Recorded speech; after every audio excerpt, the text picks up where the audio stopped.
And then you mentioned branched chain amino acids. What is that?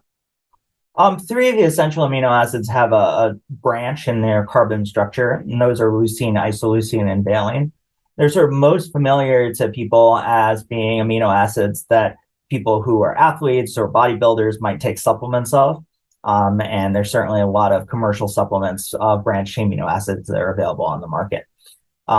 They're also some of the most important components of skeletal muscle, and they have a wide range of functions in physiology and metabolism. And my lab has done a lot of studying on them. I see. So is that why they're found in so many supplements that athletes and stuff take, is because they are especially associated with muscle? They're especially associated with muscle.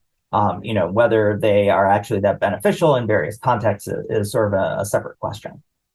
I see. And so what are some of are there examples of specific proteins whose synthesis requires some of these branched chain amino acids? Is it just like literally like the skeletal muscle components?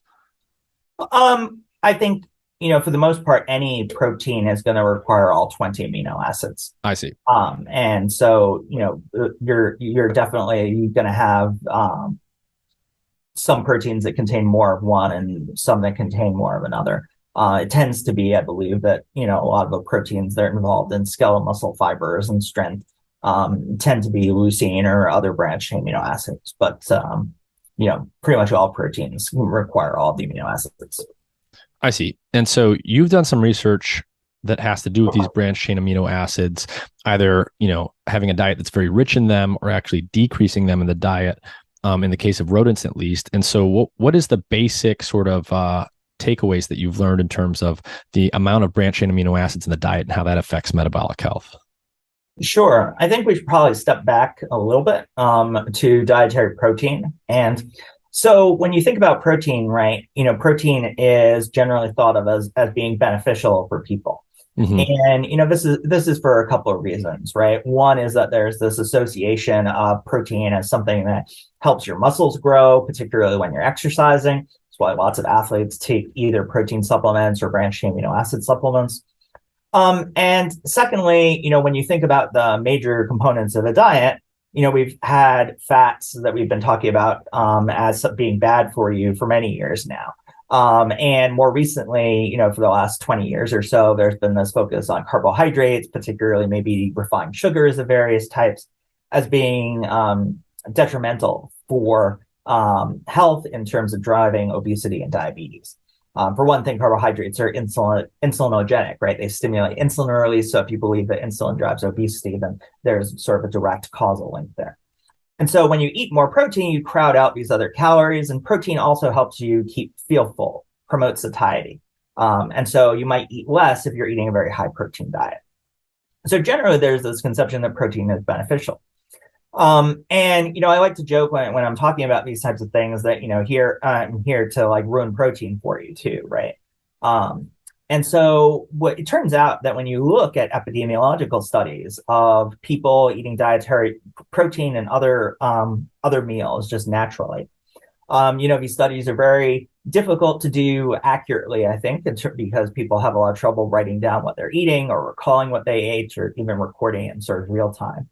But an advantage of them is that they can look at people over a very long period of time and use really large numbers to look at big populations. And so several of these studies have all come to basically the same conclusion, which is that the more protein that you eat, the more age-related diseases you're subject to. And so your rates of cancer might be higher, your rate of mortality might be higher if you're under the age of 65, over the age of 65, maybe not.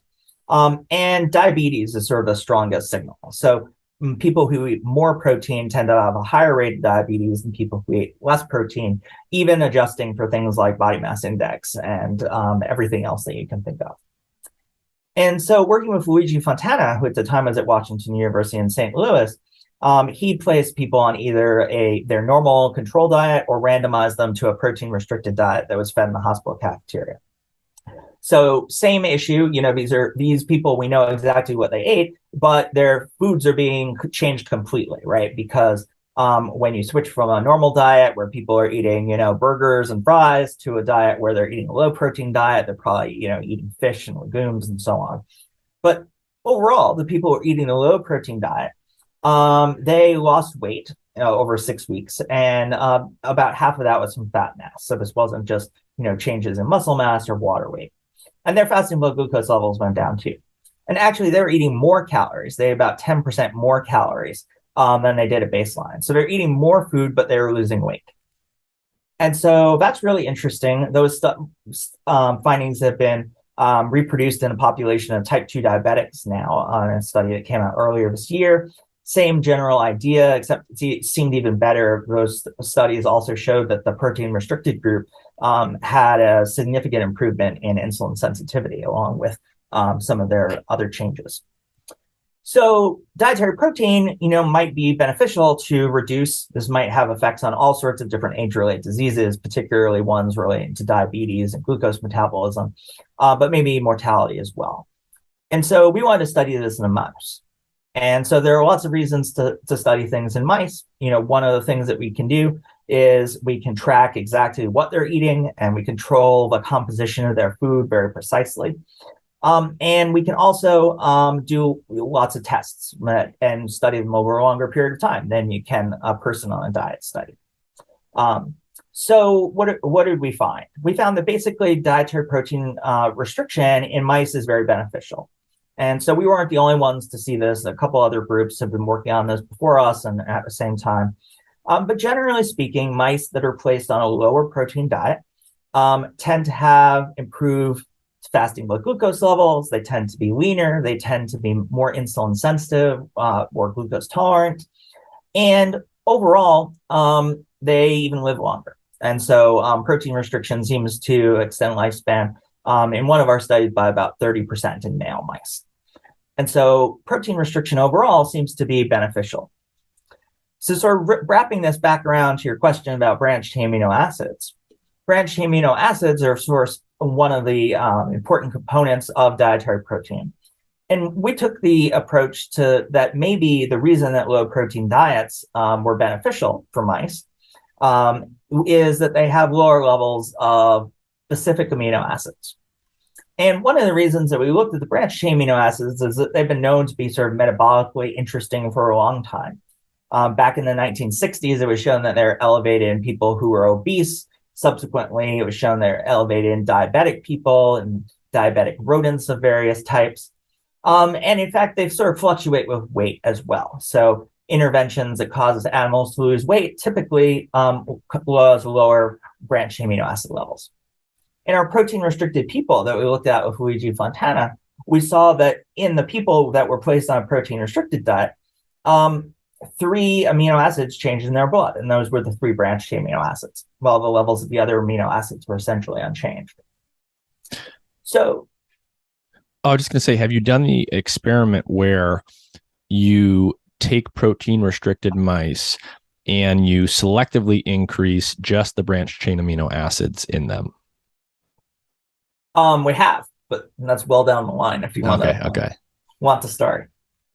So we thought the branched chain amino acids would be fun to look at in mice. And so to sort of wrap up quickly, if you restrict just the branched chain amino acids in mice and we control for everything else, so we keep the carbohydrates the same, we keep the fats the same, we keep the nitrogen content of the food the same by increasing non-essential amino acids sort of proportionally, the diets are matched in calories.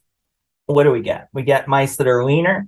We get mice that are more glucose tolerant.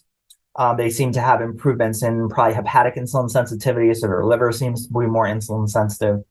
And the mice live longer, at least if they're male. So branched chain amino acid restriction extends male lifespan by about 30%. Females doesn't do anything to them, at least in black 6 mice, and that's something that we're trying to understand why that is. Moving forwards, people are always worried about frailty. Particularly here, we're talking about reducing a protein that's normally associated with skeletal muscle.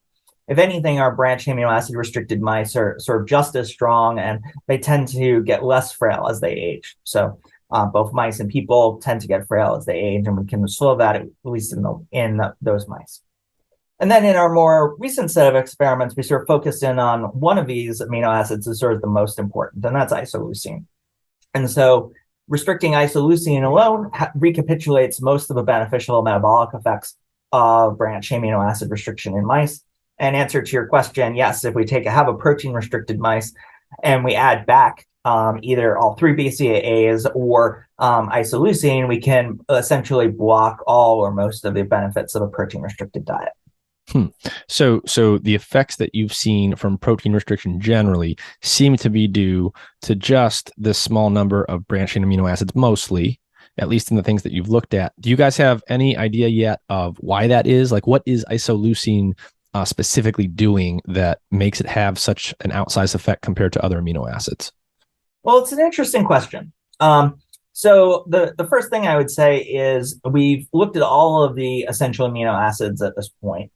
And we think that the most interesting are isoleucine, valine, and histidine, which is not a branched chain amino acid.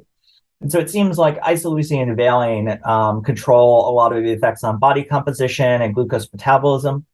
Isoleucine, in fact, in humans, the amount of isoleucine in your diet correlates with your BMI in a study that we did in people here in Wisconsin. And another group did sort of a machine learning approach to try and identify factors in the blood that predict mortality risk. And in fact, the more isoleucine in your blood in that study, the greater your mortality risk. And so there definitely seems to be some human relevance.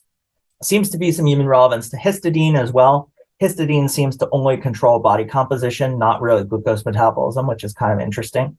Might be sex specific in mice as well. We're not sure about that. And again, in humans, it seems to correlate with body mass index pretty strongly. And then we and a few other groups have linked valine as, potentially being sort of interesting, particularly in obese mice. How far, we don't know exactly how far that goes.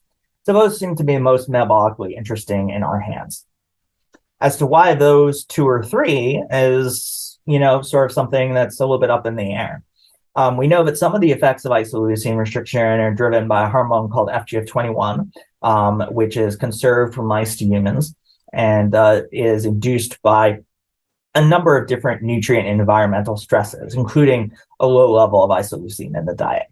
But it's also induced by protein restriction, induced by cold, and seems to be involved in energy expenditure and sort of ramping up metabolism when you're cold or when specific nutrients are missing. I see. And so, one thing I want to dwell on for just a second is that, I think a lot of people just have this very, very simplistic cartoon model of macronutrients in their mind where they think, oh, if I eat more fat, I will get fatter. If I eat more protein, I will get more muscular, vice versa. But it sounds like what you're saying is that's definitely not true, because you can actually decrease protein intake, in particular some of these essential amino acids, and that will actually decrease your fat levels. So it's not the simple fat equals fat, protein equals muscle type of equation. I should also throw in here, there's a couple other issues. So one is we find that some of these effects vary by genetic background. So the exact genotype of the animal seems to matter. Probably that's true in people as well. And we think that exercise and activity level also matters. So, most of the population is overweight or obese. We can assume that, most of the population is not exercising very much. Probably they're a good match for a lot of the mouse studies that we're doing. But we started doing some studies with exercise now as well. And so, I can tell you right off the bat, right? If you are eating a high protein diet and you're sedentary and you're a mouse, you get fat. Exercise seems to eliminate some of those effects. Maybe those mice are building more skeletal muscle. So there seems to be a number of different factors that are interacting with the macronutrients in the diet to determine what the ultimate outcome is.